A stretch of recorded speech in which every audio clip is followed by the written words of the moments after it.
तो हमारा चैप्टर जो चल रहा है axial loaded column.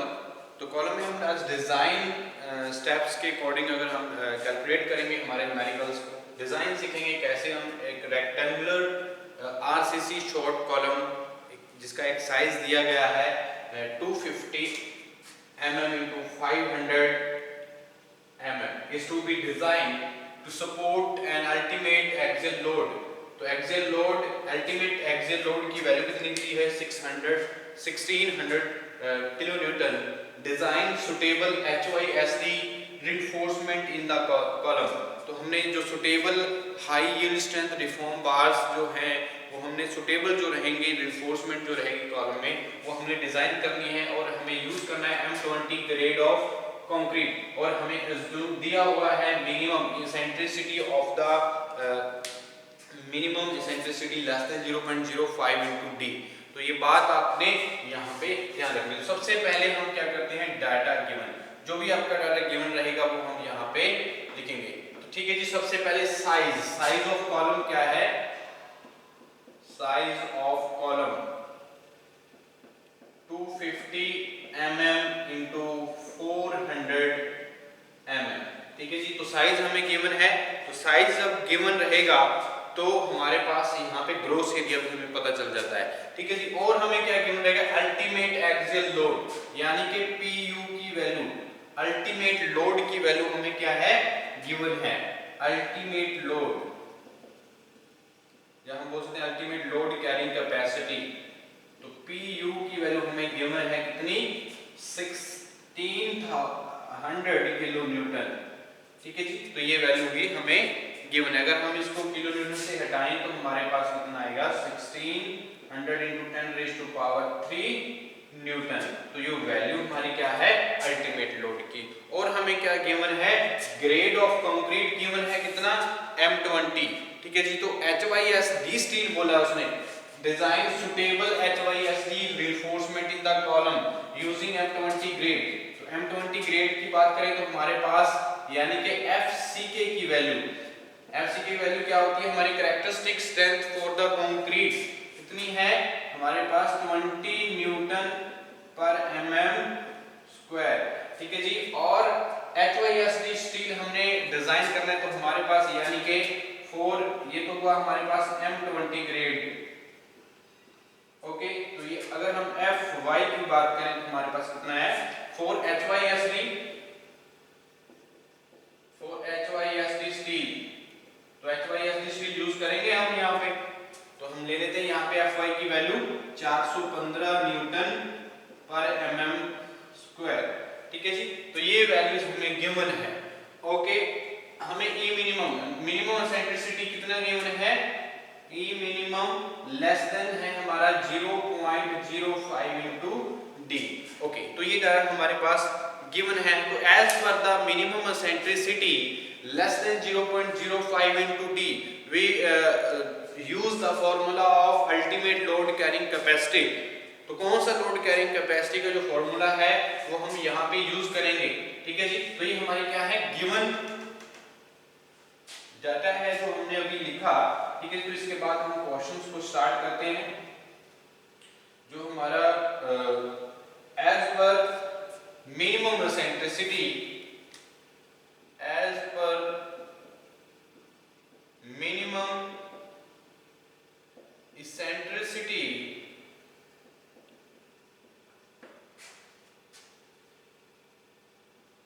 E minimum less than 0.05 into d, therefore the formula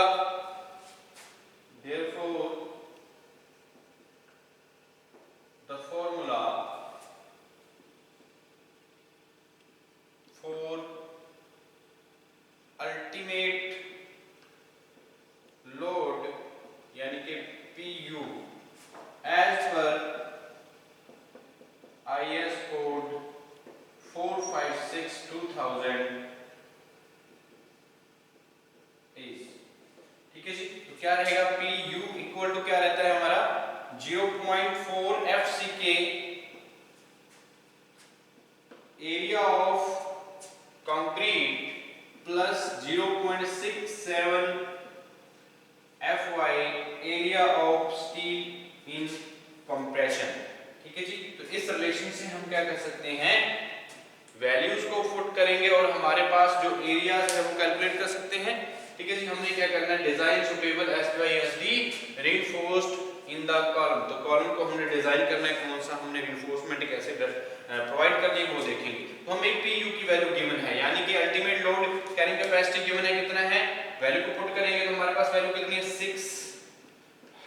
1600 kilo Newton. 0.4 FC के वैल्यू, ग्रेड हमने 20 का 20 प्लस एरिया ऑफ कंक्रीट। तो यहाँ पे आती है बात एरिया ऑफ कंक्रीट। तो एरिया ऑफ कंक्रीट अगर हम फाइंड आउट करना चाहते हैं तो कैसे फाइंड आउट कर सकते हैं एरिया ऑफ कंक्रीट को।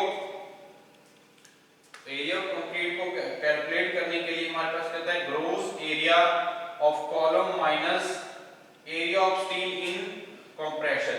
तो ये रिलेशन रहता है हमारा एरिया ऑफ कंक्रीट के लिए। तो हमारे पास ग्रॉस एरिया हम यहां से, क्योंकि हमें साइज गिवन है, साइज हमें गिवन है कॉलम का 250 mm into 400 mm। ठीक है जी, 250 mm into 400 mm। तो हमारे पास जो वैल्यू आएगी 250 into 400 minus area of steel in compression. तो यहां से आ गई हमारे पास minus ASC।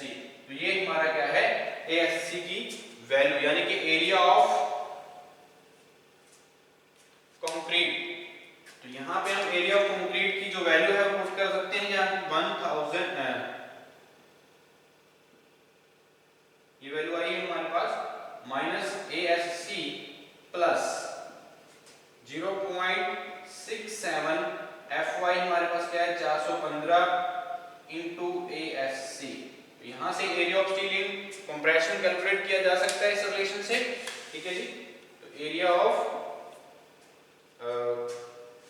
Steel in compression, तो इस एक को कैलकुलेट करेंगे। इस कैलकुलेट करने के बाद हमारे पास जो वैल्यू आ रही है यहाँ पे, तो देखिए हमारे पास कितनी वैल्यू है यहाँ पे 16,000 किलो न्यूटन। तो ये सारी वैल्यू हम न्यूटन में ले रहे हैं, तो इसको भी हम किलो न्यूटन mm में लेंगे, तो इसको भी न्यूटन में लेंगे। 10 into 1600 into 10 raised to power 3 हमारे पास अल्टीमेट लोड है। ठीक है जी, तो ये वैल्यू हम यहाँ से कैलकुलेट कर सकते हैं। तो वैल्यू हमारे पास आ रही है यहाँ से 16 into 10 raised to power 3 equal to, इसको कैलकुलेट करेंगे इस टर्म को, तो हमारे पास आ रहा है 850। ठीक है जी, माइनस 8 ASC प्लस 278.05 ASC। तो ये टर्म आ रही है हमारे पास आफ्टर द कैलकुलेशन। ठीक है जी, 278.05। तो यहां से हम कैलकुलेट कर सकते हैं ASC की वैल्यूज को। तो ASC की वैल्यू जो आ रही है यहां से हमारे पास जो फाइनल वैल्यू आएगी 2962.4 mm स्क्वायर हमारे पास वैल्यू किसकी है, area of steel in compression, यानी कि 3000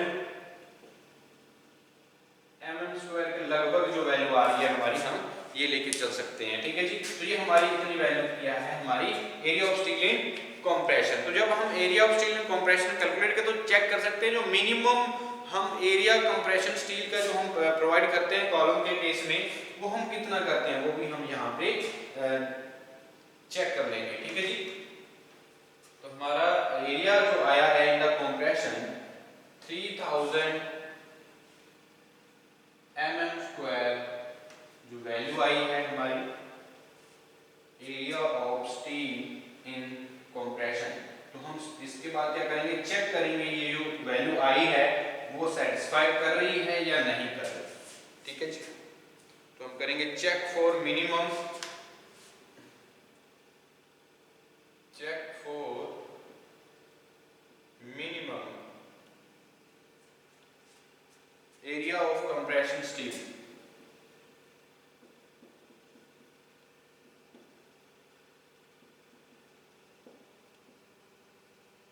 ठीक है जी, तो check for minimum area of compression steel. तो मिनिमम एरिया हम कितना प्रोवाइड कर सकते हैं as per the IS code 456-2000। ठीक है जी, तो एज पर आईएस कोड 456-2000, तो इस कोड के अकॉर्डिंग हम अगर बात देखें तो कंप्रेशन स्टील हम कितना प्रोवाइड कर सकते हैं। Minimum percentage of compression steel, minimum percentage of compression steel equal to 0.8% of gross area of column, gross area of column।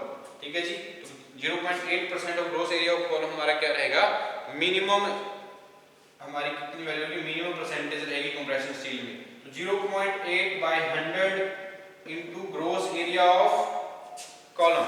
ठीक है जी, लिख सकते हैं। तो ग्रोस एरिया हमारा कितना है यहाँ पे 0.8/100 इनटू ग्रोस एरिया हमने अभी कैलकुलेट किया, हमारे पास वैल्यू ग्रोस एरिया की कितनी आई थी,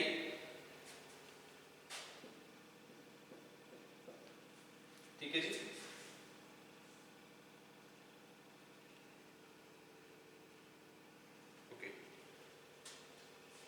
वैल्यू थी हमारे पास ग्रोस एरिया 10,000। ठीक है, 10,000 हमारे पास ग्रोस एरिया था। हमारे पास यहाँ पे जो minimum percentage of compression steel आ रहा है वो कितना आ रहा है 800 mm²। तो मिनिमम हम कितना प्रोवाइड कर सकते हैं 800 mm² प्रोवाइड कर सकते हैं। तो इसका मतलब क्या हुआ, जो हमारा स्टील है वो 3000 हम प्रोवाइड कर रहे हैं, तो इसका मतलब ये क्या है, सही है। तो यहाँ पे लिखेंगे हम the area of steel required, the area of steel required, the area of steel required is more than minimum percentage, is more than minimum percentage, minimum percentage reinforcement, hence it is okay। तो इसका मतलब क्या है, ये हमारा reinforcement हम provide कर रहे हैं, कंप्रेशन रिइंफोर्समेंट वो हम बिल्कुल सही कर रहे हैं। ठीक है जी, तो ये हमारा क्या है एरिया, मिनिमम परसेंटेज एरिया अगर हमारे पास इतना है तो हम कितना का है 3000 mm² कर रहे हैं। तो ये हमारा क्या है मिनिमम रिइंफोर्समेंट से ज़्यादा है, तो इसका मतलब है हमारी जो रिइंफोर्समेंट प्रोवाइड कर रहे हैं कंप्रेशन में वो बिल्कुल सही कर रहे हैं। तो अब यहाँ पे हम नंबर ऑफ बार्स की बात करें तो नंबर ऑफ बार्स हम कैसे कैलकुलेट करें, नेक्स्ट जो स्टेप रहेगा हमारा, अगर हमारे पास क्या है नंबर ऑफ बार्स यानी कि हम एक्चुअल में जो प्रोवाइड कर रहे हैं एरिया वो कैलकुलेट कर सकते हैं। ठीक है जी, ये हमारा था minimum area of compression steel. तो देखेंगे number of bars, number of bars, तो find the number of bars. Bars हम कैसे फाइंड आउट कर सकते हैं, तो हमें सबसे पहले जो कॉलम है उसमें नंबर डाया पता होना चाहिए, हम डाया कौन सा यूज कर रहे हैं। ठीक है जी, अगर हम यूज करें if using 20 mm dia bars, अगर 20 mm के डाया बार्स जो हैं वो हम यूज करते हैं तो एरिया ऑफ 1 बार निकाल सकते हैं। ठीक है जी, हमें जो कंप्रेशन स्टील प्रोवाइड करते हैं हमें टोटल एरिया पता है कितना रिक्वायर्ड है। ठीक है जी, तो यहाँ से एरिया ऑफ 1 बार कैलकुलेट कर सकते हैं, एरिया ऑफ 1 बार तो π/4 इंटू d²। डी क्या है, यहाँ पे डाया ऑफ द बार 20 का स्क्वायर, तो यहाँ से हमारी जो वैल्यू आएगी एक बार की एरिया आ जाएगा जहाँ से, तो 314.16 314.16 mm² हमारे पास क्या आ गया, एक बार का एरिया आ गया है। ठीक है जी, अब नंबर ऑफ बार्स कितने रिक्वायर्ड हैं यहाँ पे, अगर हम कॉलम की बात करें तो number of bars,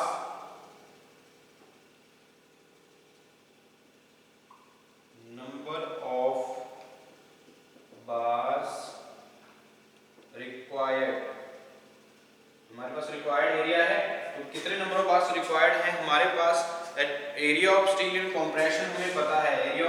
compression divided by, अगर एरिया ऑफ वन बार कर दे तो यानी कि ए फाई की वैल्यू को डिवाइड कर दे तो हमारे पास रिक्वायर्ड नंबर ऑफ बार्स आ सकते हैं। तो हमारी वैल्यू जो रहेगी area of steel in compression हमारे पास कितनी आई थी, हमने फाइंड आउट किया 3000 mm², और हमारे पास एरिया वन बार कितना है 314.16। तो हमारे पास नंबर ऑफ बार्स यहाँ पे required number of bars calculate किया जा सके 9.55 वैल्यू आ रही है, यानी कि लगभग 10 बार्स हम यूज कर सकते हैं। ठीक है जी, तो ये रिक्वायर्ड नंबर ऑफ बार्स हैं, तो हमारे पास 10 बार्स हम यूज करेंगे कॉलम में, तो इस साइज के कॉलम में। ठीक है जी, तो अगर यहाँ से हमारे पास as the number of bars are more before using 25 mm bars avoid congestion in the steel in column। ठीक है जी, तो अगर हमारे पास नंबर ऑफ बार्स ज्यादा आ रहे हैं तो उससे भी हम क्या कर सकते हैं, जो हमारा स्टील है जो एम डाया है वो हम क्या कर सकते हैं, बढ़ा सकते हैं। तो ये भी बात यहाँ पे ध्यान रखनी है। ठीक है जी, अगर हम यहाँ पे अगर देखें नंबर ऑफ बार्स 10 आ रहे हैं तो कोई भी अगर हम बात करें तो हम 10 तो बहुत ज्यादा रहेगा हो गए हमारे नंबर ऑफ बार्स, तो हम क्या करेंगे यहाँ पे अगर हम इफ यूजिंग, अगर हम नंबर ऑफ बार्स की बात करें, अगर हम 25 mm का अगर यूज करें यहाँ पे तो कितना हमारे नंबर ऑफ बार्स आएंगे, इससे 20 mm का यूज करें तो 10 बार आएगा। तो यहाँ तो कंजेशन हो सकती है, तो कंजेशन होने की वजह से हम क्या कर सकते हैं, नंबर ऑफ बार्स कैलकुलेट करने के लिए यहाँ पे क्या करेंगे, ज्यादा आ रहे हैं, यहाँ पे एक नोट ध्यान रखिए, अगर नंबर ऑफ बार्स की बात आती है as the number of bars are more, as the number of bars are more, as the number of bars are more using 25 mm dia bars, 25 mm dia bars to avoid congestion,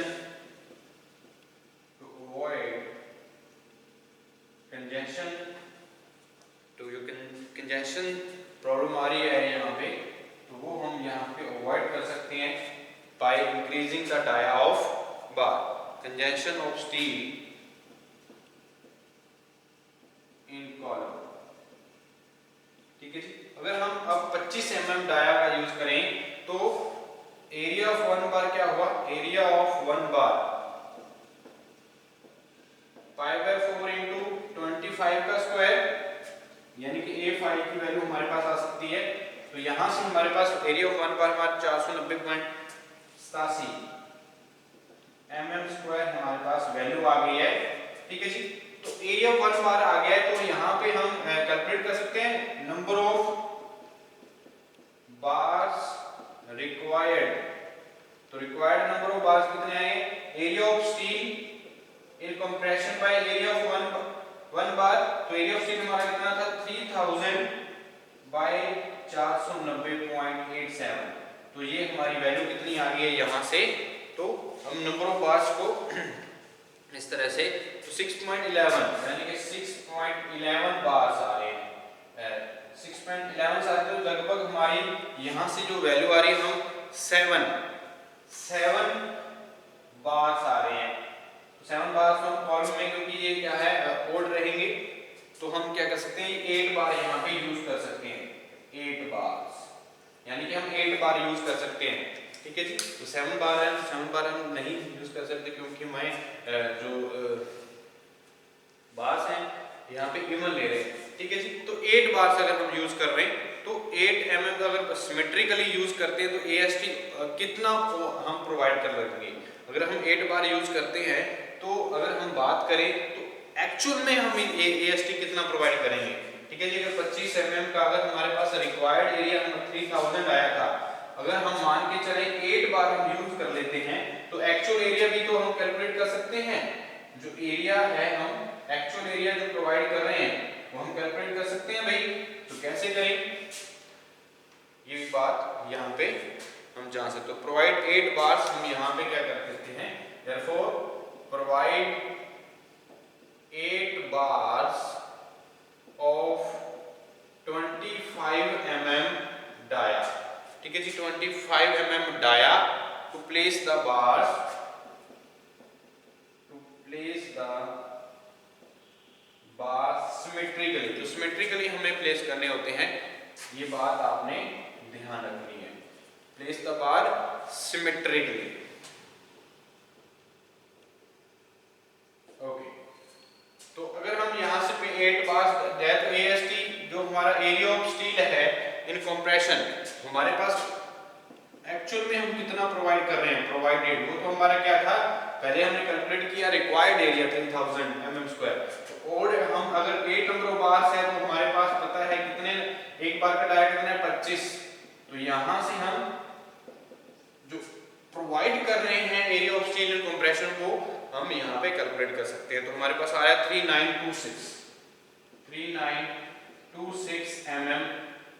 जो actual में हम क्या कर रहे हैं area of steel in compression reinforcement जो हम provide कर रहे हैं, ठीक है जी, ये रहेगा उसका एरिया। ओके, तो जब हमारे पास ये एरिया आ चुका है तो हम एएस जो डिजाइन है ये तो हमारा कंप्रेशन स्टील के लिए रहा, ठीक है। तो अगर लैटरल टाइज हम प्रोवाइड करना चाहते हैं तो लैटरल टाइज के लिए भी हम डिजाइन क्या करेंगे यहाँ पे प्रोवाइड करेंगे, क्योंकि हमें डिजाइन कर रहे हैं suitable HYSD reinforcement in the column. तो कंप्रेशन स्टील हमने क्या किया है डिजाइन किया, तो अब हम डिजाइन करेंगे lateral ties. Design the lateral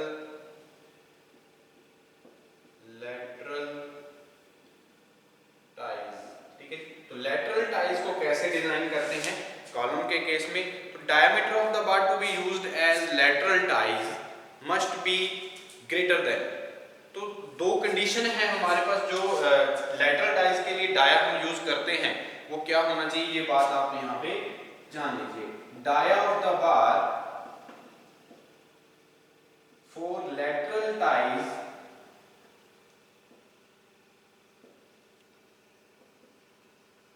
must be greater than, तो किससे ग्रेटर होना चाहिए, दो कंडीशन है हमारे पास। नंबर 1 6 mm से ज्यादा होना चाहिए, मस्ट बी ग्रेटर देन, या तो मतलब दो कंडीशन है इनमें से अगर जो ज्यादा वैल्यू हुई वो हमारी क्या होगी, किसकी वैल्यू होगी लैटरल टाइज के डाया जो बार यूज कर रहे हैं, ठीक है जी। और 1/4 times of the diameter of 1/4 times of diameter of main bars, ठीक है जी। तो दो कंडीशन है, इसमें से जो ज्यादा वैल्यू होगी वो हमारा क्या होगा डाया ऑफ लैटरल टाइज रहेगा, ठीक है जी। whichever is more, दो कंडीशन है हमारे पास, तो पहली कंडीशन क्या 6 mm, तो इसको अगर हम कैलकुलेट करें 1/4 into diameter of the main बार कितना है 25, ठीक है जी। तो 25 है तो यहाँ पे कितना है 6.25 mm, ठीक है जी। तो हमारे जो डाया होता है 6.25 का बात कर रहे हैं तो 7 mm आएगा, अगर हम देखें लगभग तो 7 mm का हमारे पास कोई डाया नहीं होता है, बार हमारे पास नहीं होता, तो हम यहाँ पे यूज कर सकते हैं 8 mm, ठीक है जी। तो 8 mm के लगभग आ रहा है, तो दोनों में से वैल्यू 6 mm और 8 mm से ज्यादा कौन सी है 8 mm, तो so we provide the area we provide the dia of the for lateral ties 8 mm, ठीक है जी। तो हम यहाँ पे एक बात लिख सकते हैं use 8 mm dia bars for lateral ties, ठीक है जी। तो lateral ties के लिए हमारा 8 mm dia bars हम यहाँ पे यूज कर रहे हैं, ओके। तो इस तरह से हम क्या कर सकते हैं, अब 8 mm डाया बार हम यूज कर रहे हैं तो यहाँ पे स्पेसिंग की बात आती है, तो स्पेसिंग हम जो सेंटर टू सेंटर स्पेसिंग रखनी है लैटरल टाइज की, क्योंकि रिंग्स प्रोवाइड कर रहे हैं तो वो कितनी होनी चाहिए, ठीक है कि वो भी बात यहाँ पे हम सीख लेते हैं, ठीक।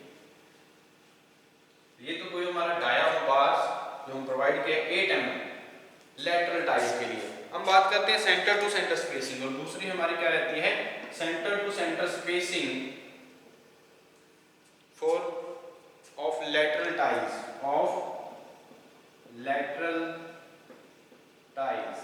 तो लैटरल टाइज के लिए सेंटर टू सेंटर स्पेसिंग क्या रहेगी, तो 3 कंडीशंस है, इसमें से जो कम वैल्यू होगी वो हमारी क्या रहेगी लैटरल टाइज की स्पेसिंग, एक तो हमारे 300 mm, कंडीशन क्या है हमारी 300 mm।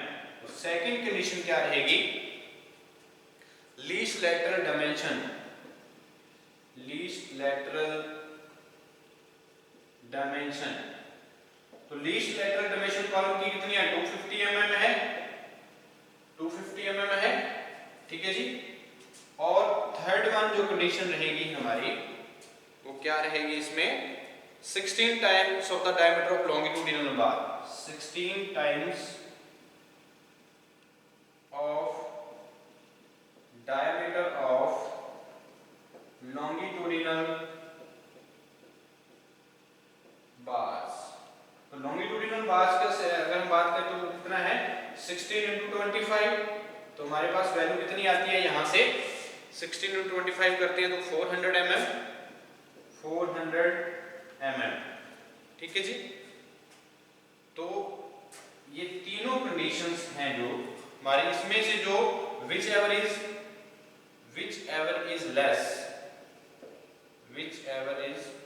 लेस, इसमें तीनों कंडीशन से जो कम वैल्यू होगी वो हम अडॉप्ट करेंगे for centre to centre spacing.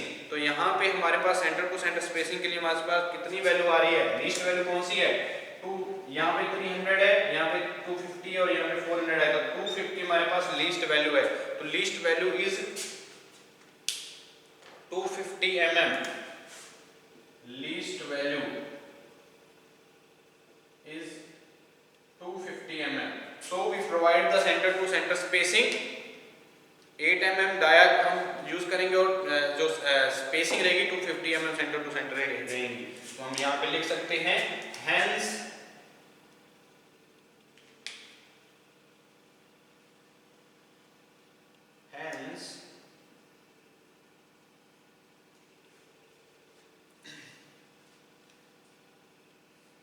provide 8 mm dia bars, 8 mm dia lateral ties।